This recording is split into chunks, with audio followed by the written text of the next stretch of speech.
Vamos lá, gente. Vamos continuar com a nossa aula, com a nossa matéria.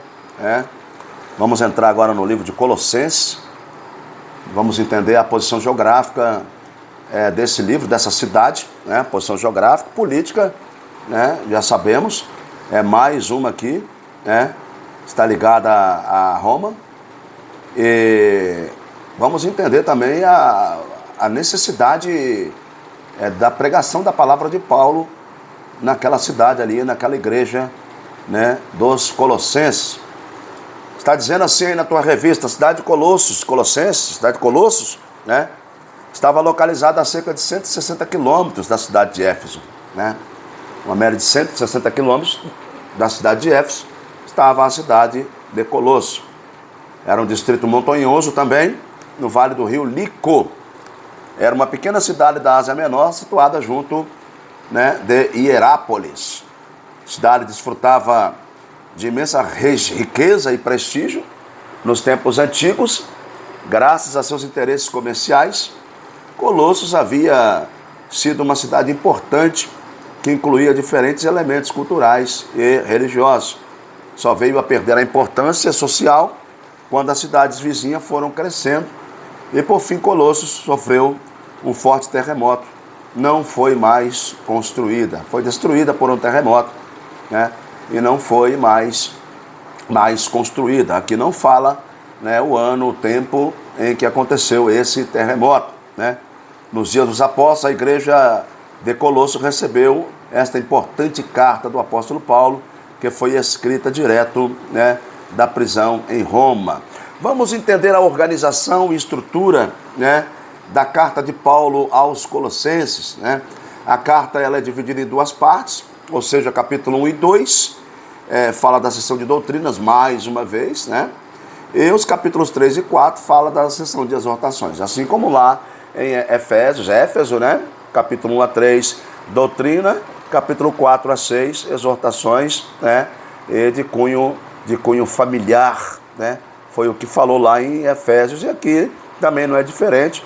Capítulo 1 e 2 vai falar sobre a doutrina, e o capítulo 3 e 4 vai falar de exortações. Ele enfatiza a pessoa divina e a obra redentora e criadora, redentora de Jesus. Isto para combater determinada heresia.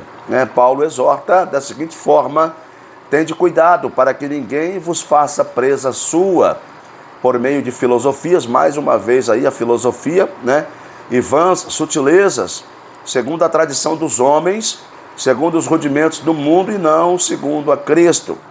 O apóstolo combatia os elementos particulares do judaísmo, como a circuncisão, as tradições pertencentes aos rabinos, e a determinação sobre alimentos a respeito do sábado e as festividades religiosas. Outro problema era a adoração aos anjos, como intercessores, heresia que Paulo também combateu na cidade de Colosso. Então está aqui, alguns fatores importantes para que a gente possa debater aqui, como foi escrito lá no livro de Romanos, que nós já lemos, como foi escrito também, lá no livro de Atos dos Apóstolos, capítulo de número 15, quando eles voltam para Jerusalém para discutir sobre esta imposição que alguns judeus conservadores estavam querendo impor aos gentios, circuncisão, as tradições pertencentes aos rabinos, determinação sobre alimentos, a guarda do sábado, e as festividades religiosas. Então eles queriam impor isso, aos gentios que entravam ao cristianismo. Agora imagine bem, se Cristo nos traz uma mudança, se aquele que está em Cristo nova criatura como é que aquelas pessoas que aceitam a Cristo vão ser introduzidas novamente àquele velho regime, àquele velho contexto religioso e também cultural, filosófico-cultural dos judeus? Então não tinha como. Então Paulo ele vem debatendo aí, essas imposições que os judeus conservadores, eles queriam impor àqueles que eram gentios e estavam entrando ao cristianismo. É claro que aquele que entra ao cristianismo, ele não pode também viver uma vida dissoluta, né? Uma vida sem que tenha um respaldo, sem que tenha um respaldo bíblico, sem que tenha uma regra, uma norma. Não pode viver de qualquer jeito, de qualquer maneira. Mas em contrapartida, né, eles também não poderiam entrar, né, ao Evangelho de Cristo, né, e voltar a viver da mesma forma que os judeus estavam vivendo ali. Essa era, né, algumas das preocupações de Paulo que ele escreve na carta aos Colossenses. Os membros da igreja de Colosso, né, os fiéis eram na sua maioria gentios, né, e Paulo os classifica entre os incircuncisos, né? Colossenses capítulo 2, 13, né? Colossenses capítulo 2, verso 13, vamos ler aqui, Colossenses 2, verso 13, que está escrito assim, né? Da seguinte forma: e a vós outros, que estáveis mortos pelas vossas transgressões e pela incircuncisão da vossa carne, né, vos deu vida juntamente com ele, perdoando todos os vossos pecados. Então, pela lei, né, pelo fato de serem incircuncisos na carne, tá, estavam mortos pelas suas transgressões. E agora, através de Cristo, eles têm agora todos os pecados perdoados. Tá? Todos os pecados perdoados. Colossenses capítulo 2, versículo 13.